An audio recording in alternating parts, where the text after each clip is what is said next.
Okay, here's part 2 for Introduction to Psychology, Sissonville High School. Again, you'll want to take notes on this stuff because this will not be covered in class, but you'll need to know this stuff. This was the last slide that you saw on rural mental health issues. Now, we'll move on to the next. This will be the last of the 2 installments on this video lecture. Factors that may make people feel ashamed of their mental health issues and avoid seeking care, whether we're talking about the countryside or in cities, include, first of all, lack of understanding and knowledge of mental illness, sometimes even among healthcare staff. People have a lot of bad information or wrong information about what mental illness is. For example, people think that depression is something you can just snap out of. It's like a headache, or it's like having a bad day. You can just kind of will yourself out of that. So they won't go get help. They'll just wait for the depression to pass. Unfortunately, untreated depression on average lasts about 9 months. That's a long time. That's more than half of a year.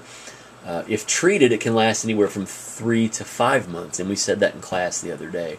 So there's just a lack of understanding. Even like general practitioners, like medical doctors, who can prescribe medications for mental illness, don't have a real good understanding a lot of the times about what depression is, or what anxiety is, or whatever. But they can still prescribe medications for these disorders, which may not always be the best thing in the world. Second of all, prejudice towards people with mental health disorders, often based on fear and unease. When we find out people are different, or they have a label, it is stigmatizing, but then we become prejudiced. I could tell many stories about people I know who are prejudiced against those with depression or schizophrenia or anxiety. People think that folks with mental illnesses are like also intellectually deficient, which is ridiculous. That's a silly assumption. It's like assuming someone with a physical handicap is also mentally impaired, which is just not true. So that's not good. Based on fear, based on being uncomfortable. I had a supervisor who refused to hire a woman because she had depression. He was afraid that she was going to try to commit suicide in the office somehow, and he would have to deal with that as her supervisor just because she had depression. So, a lot of misinformation and prejudice, and also secrecy about mental illness in the community.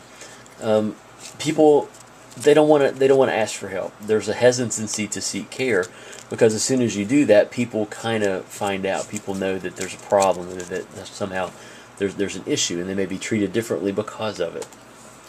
Because of the small size and close-knit societies, when we talk about rural communities such as ours that we live in, we're known for knowing everybody and everybody's business. You're at your school, at Sissonville High School. It's a smaller high school compared to some of the others I've been to. I would be willing to bet that if something happens, everybody knows everybody's business. If something happens with a friend of yours or a student, especially if it's something sensational or something that's kind of outrageous or controversial, everybody will find out and know about it within a day or two. And that's part of what happens in these small communities like ours. Patients entering a mental health provider's office, they're more likely to be seen by someone they know. Whereas in a big city like in New York or Chicago, you could go into a mental health clinic and no one would even know who you were. You would run a low risk of running into someone based on the sheer number of people who live in cities. So people are afraid that they're going to be discovered, and people will talk about them. So that's a real issue. Confidentiality is a big deal as well. What we talk about in therapy is supposed to remain confidential, and if people know that you're in treatment, they're going to talk about it. And the fear is that other professionals may disclose patients' information to others in the community. That's not supposed to happen ever, but it does happen. While there are drawbacks to small communities when it comes to mental health, there can be some positives as well.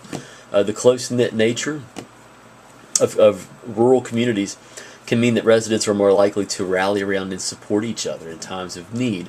And I come from Lincoln County, so I've seen it. We're a small county. I came from a very small community. If someone had a problem, whether it was financially or physically or even mentally, people would tend to rally around that person. You don't really see that as much in cities, but you see it more in rural areas. So it could work that way. That could actually help to facilitate a client's success in treatment and help support the family's efforts in attending to care. So what can rural communities or healthcare facilities do to minimize the challenges of accessing and providing mental health services in rural areas. There are several approaches that can be tried in rural communities to sort of minimize these challenges, and we'll talk about those briefly. One of these I'm intimately familiar with, the first one. Some of the most commonly used practices to deal with workforce issues include expanding the use of telemental health services, and you see the picture there at the top. That's something that we use in my company. I work for a company called SciMed, and we service inmate populations in very rural parts of this state. So instead of me as a psychologist driving to all these different prisons in very rural areas in some places, we set up televisions, and we have a satellite system where we can actually, I can, as the treatment provider, look in at a room and see the client or see the person who needs therapy or who needs assessment, and we can talk to other professionals on the other side of the TV. It minimizes cost of travel with gas. It saves a lot of time. You're not in your car all day driving everywhere. And now we're able to provide more care to more people more efficiently and more quickly. So telemental health and really just telemedicine is really kind of the wave of the future. Now, it doesn't replace face-to-face contact, and you can't do everything over a television, but certainly therapy, you can do that. So this is real helpful. Also, offering loan repayment programs and state tax waivers. And last, providing for clinical rotations in rural settings. What some research is indicating that when clinical rotations are occurring in these rural areas, people see that, it becomes visible, and then you're able to sort of recruit from your local areas, from rural areas. So people who live and work and play in these rural places, in these rural areas, may want to work in these mental health clinics and facilities because they see things happening, and the students doing the rotations will talk to those in the community about, not about confidential information, but about what they get to do and how they get to work in a mental health facility. We'll call that the end of the second part of rural mental health. Make sure you have good notes on this, guys, for sure. In fact, I may ask you to provide a copy of these notes at some point, and you'll need them for your next exam at some point. That's it for this part. Thank you very much.